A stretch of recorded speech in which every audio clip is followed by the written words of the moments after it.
আজকে আমি বানালাম ডিম ভাপা। হ্যাঁ গাইস, আজকে আমি বাড়িতে নিজে রান্না করেছি, তাও আবার ডিম ভাপা। ডিম ভাপাটা দেখতে যেমন হয়েছে, খেতে কিন্তু দুর্দান্ত হয়েছে। গরম ভাতের সঙ্গে কিন্তু দারুণ লাগছিল। তো চট করে একবার রেসিপিটা বলে দিই। সবার প্রথমেই কিন্তু আমি ডিমটা সিদ্ধ করে নিয়েছি, আর এখানে ডিমের খোসাটা ছাড়াচ্ছিলাম। আর তোমরা কিন্তু ডিমটা সিদ্ধ করার সময় অবশ্যই একটু লবণ ইউজ করবে। আর তারপরে আমি কড়াইয়ে কাঁচা সরষের তেল দিয়ে দিয়েছি। তোমরা কিন্তু রিফাইন তেলও ইউজ করতে পারো। বাড়িতে যেহেতু সরষের তেল ছিল, তাই আমি সরষের তেলটা ইউজ করলাম। আর এখানে সরষের তেলটা একটু নেড়ে দিচ্ছিলাম যাতে তাড়াতাড়ি একটু গরম হয়ে যায়। আর তারপরে এখানে একটু ডিমটা কেটে নিচ্ছিলাম যাতে ভেতরে মশলাটা ঢোকে আর খেতে আরও বেশি সুন্দর লাগে। আর ডিমটা কাটা হয়ে গেলে এটা এখন আমি হালকা করে ভেজে নেব। আর এবার আমি কড়াইয়ে ডিমটা দিয়ে দিচ্ছি। ডিমটা দিতে গিয়ে আমার একটু ভয় লাগছিল যদি তেল আবার ছিটকে এসে আমার মুখটাই পুড়ে যায়। ওর জন্য আমি দূর থেকে ডিম দিয়ে দূরে সরে যাচ্ছিলাম। আর এখানে সবগুলো ডিম আমার দেওয়া কমপ্লিট হয়ে গেছে। আর এখানে আমি দিচ্ছি একটু লঙ্কার গুঁড়ো, হলুদ আর একটু দিচ্ছি লবণ। এগুলো দিয়ে এটাকে আমি এখন সুন্দর করে হালকাভাবে ভেজে নেব। খুব বেশি একটা ভাজা যাবে না, হালকা আঁচ দিয়েছিলাম উনানে। আর এবার এটাকে আমি সুন্দর করে ভেজে নেব। আর এই যে দেখতেই পাচ্ছ কতটা হালকা করে ভেজেছি। আর এই যে হালকা করে ভেজে নেওয়া হয়ে গেছে, এটাকে এখন তুলে নেব আস্তে আস্তে যাতে ডিমগুলো ফেটে না যায়। আর আমি আস্তে আস্তে একটা একটা করে ডিমগুলো খুব সুন্দর যত্ন সহকারে তুলছিলাম। আর এবার যেটা করতে হবে সেটা হলো ডিম ভাপা করব, তার জন্য অবশ্যই মশলাটা তো লাগবে। আর এখানে দেখতেই পাচ্ছ এক বাটি মশলা নিয়ে আমি চলে এসেছি। এই মশলাতে কিন্তু ছিল পোস্ত, সাদা সর্ষে, কালো সর্ষে, দুটো কাঁচা লঙ্কা, আর ছিল কাজু বাদাম আর এমনি কাঁচা বাদাম। আর এগুলো দিয়ে কিন্তু সব মশলাগুলোকে সুন্দর করে পেস্ট করে নিয়েছি। আর এটা এখন কেতলিতে দিয়ে দিচ্ছি। তোমরা কিন্তু চাইলে এটা একটা টিফিন বক্সের মধ্যেও করতে পারো। আর তারপরে এখানে আমি পেঁয়াজ কুচিগুলো দিয়ে দিচ্ছি। মা পেঁয়াজগুলো কুচিয়ে দিয়েছিল আর খুব সুন্দর ঝুরঝুরি করে পেঁয়াজগুলো কুচিয়ে দিয়েছিল। এটা এখন আমি একটু মশলার ভেতর দিয়ে দিয়েছি। আর এখন এখানে ডিমগুলো একটা একটা করে চামচে করে আমি দিয়ে দিচ্ছি আস্তে আস্তে যাতে ডিমগুলো ভেঙে না যায়। আর আমি কিন্তু এখানে হলুদ আর লবণটা দেখাতে ভুলে গেছি, তো ক্যামেরাটা অন করা ছিল না তখন। তোমরা কিন্তু এটা অবশ্যই দিয়ে দিও। তোমরা কিন্তু হলুদের পরিমাপটা একটু কম দেবে আর লবণের পরিমাপটা একদম পরিমাণ মতো দেবে।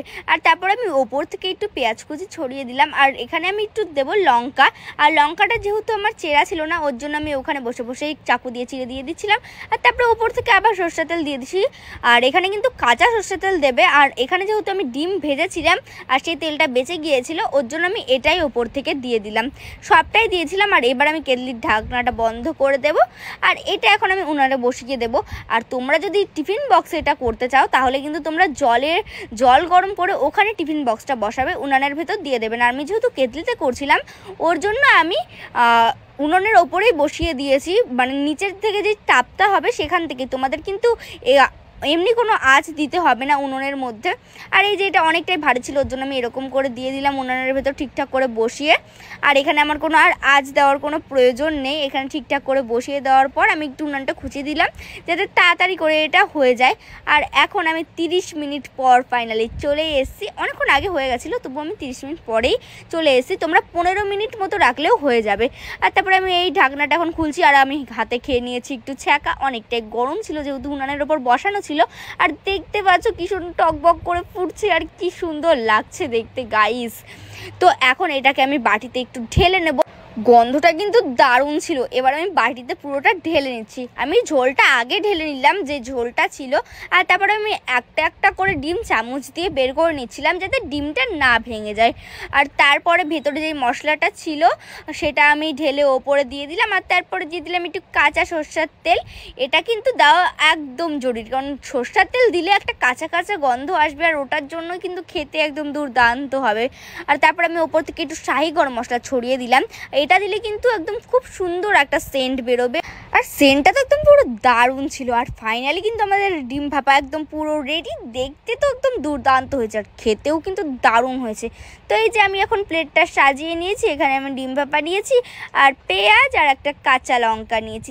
খেতে তো একদম দারুণ। আমার তো এখন দেখে জিভে জল চলে আসছে। আর এই যে এখন আমি এটা খাবো আর তোমাদের বলবো কেমন হয়েছে। তো খেতে তো পুরো অসাধারণ। তোমরা আমার রিয়াকশন দেখেই বুঝে গেছো যে খেতে কেমন হয়েছে। তো তোমরাও কিন্তু বাড়িতে এটা ট্রাই করতে পারো। আর ট্রাই করে কিন্তু অবশ্যই আমাকে কমেন্টে জানাবে খেতে কেমন হলো। তো দেখা হচ্ছে আবার অন্য নতুন কোনো ভিডিওতে। ভিডিওটা যদি ভালো লাগে তো চ্যানেলটাকে সাবস্ক্রাইব করে দিও। বাই।